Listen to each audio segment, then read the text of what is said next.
दोस्तों ये सवाल आया हरदीप सिंह का करके कि सर 498 केस, डीवी केस और 125 का केस कोर्ट में चल रहा है। चार्जशीट बनने के बाद उसके बाद पत्नी साथ में आना चाहती है तो क्या लाना चाहिए या कॉम्प्रोमाइज़ किस तरह से किया जाए कि आगे जाके कोई दिक्कत ना आए। ये सवाल दोस्तों हर किसी के माइंड में हमेशा रहता है, क्योंकि बाल बच्चे वाले होते हैं, कभी उनका ईगो आर्ट होता है या कुछ मिसअंडरस्टैंडिंग होती है तो इस वजह से वो एक दूसरे पर केस कर देते हैं। लेकिन जब कोर्ट में जाता है चार्जशीट के जाने के बाद मैक्सिमम केस होते हैं वो कॉम्प्रोमाइज़ की तरफ चले जाते हैं। तो उस सिचुएशन में क्या करना चाहिए क्या नहीं करना चाहिए, आज की वीडियो पूरी डिटेल में बात करेंगे। तो चलिए दोस्तों, नो टाइम पास नो बकवास, सीधा करते हैं काम की बात। मैं हूं हंस। सेकंड बात दोस्तों, कमेंट में नंबर ना छोड़े, अगर आप मुझसे ही बात करना चाहते हो, डिस्कशन पूरी डिटेल होती है, कंसल्टेशन फीस जमा करके आप बात कर सकते हैं। देखिए दोस्तों, भाई पति और पत्नी का मामला चल रहा कोर्ट में। पत्नी ने 498 का केस कर दिया, पुलिस ने चार्जशीट बनाया, कोर्ट में पेश कर दिया।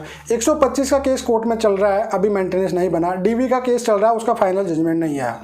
लेकिन आपकी 498 की केस की चार्जशीट बनती है, उसके बाद में कोर्ट में पेश होती है। अब कोर्ट में जाने की चार्ज फ्रेम होने से पहले पत्नी चाहती है दोनों पार्टी के हमको खत्म करना, कॉम्प्रोमाइज करना है, जो कि 99 हर केस में होता है। हर किसी केस में चार्जशीट बनने के बाद आपको एक चांस जरूर मिलता है कि आप कॉम्प्रोमाइज कर लीजिए।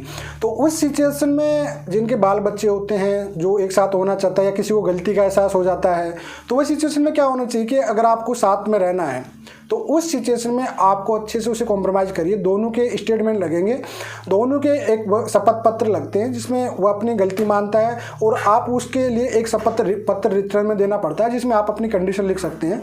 भाई मैं कॉम्प्रोमाइज़ कर रहा हूँ, इस कंडीशन पे कर रहा हूँ, जो भी आपकी टर्म्स और कंडीशन होगी, जो भी आपकी शर्तें होगी उसको साथ में लगा के लड़की के 164 के जो बयान होंगे, शपथ पत्र होंगे, उसके बाद में आप उसे कॉम्प्रोमाइज़ करके उसे क्लोज करा सकते हैं, जिसको लाना है उसको।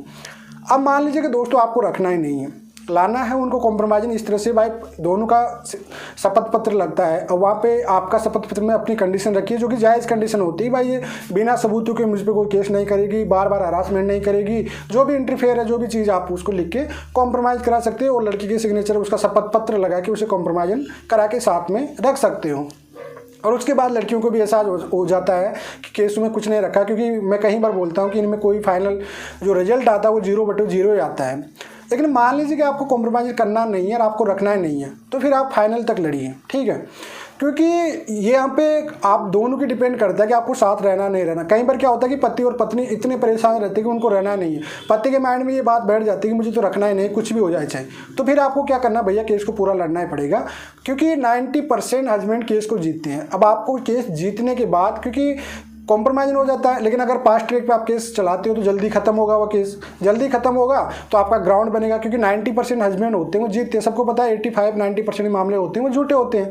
तो उस सिचुएशन में आप उस केस को वहाँ से एंड तक लेके जाइए और उस ग्राउंड को सुप्रीम कोर्ट ने पहले कर रखा है कि 490 टाइप का कोई केस करती है महिला, जो झूठा क्रिमिनल टाइप का कोई केस करती है वो झूठा है, तो आप उसके बेस पे आप उसे मेंटल क्रूरटी बेस पे डाइवोर्स ले सकते हैं। दोनों ऑप्शन होते हैं दोस्तों। भाई जिसको नहीं रखना है एंड तक लड़िए, जिसको रखना है कॉम्प्रोमाइज़ करके शपथ पत्र लगा के उसे खत्म कर सकते हैं। आइए दोस्तों, जो कहना चाह रहा था, जो समझाना चाह रहा था, आपको समझ में आएगा। अगर वीडियो पसंद आए तो लाइक शेयर कीजिए, अगर आपका कोई सवाल है कमेंट में छोड़ दीजिए। चलिए आज के लिए इतना ही। जय हिंद।